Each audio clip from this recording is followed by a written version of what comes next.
Wanna know how to fix PUBG Mobile login error?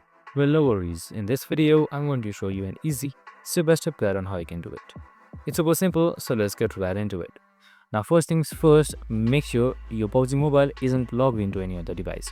So if it is, you can just simply access the device. Just head towards settings, just simply select this arrow icon.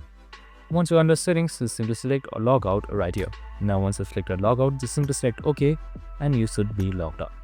Now next thing you can do is just simply remove PUBG Mobile from Facebook. Just simply hit towards your Facebook, go to settings and then just remove PUBG Mobile by linking. And later you can just simply relink it by logging in. And that's it.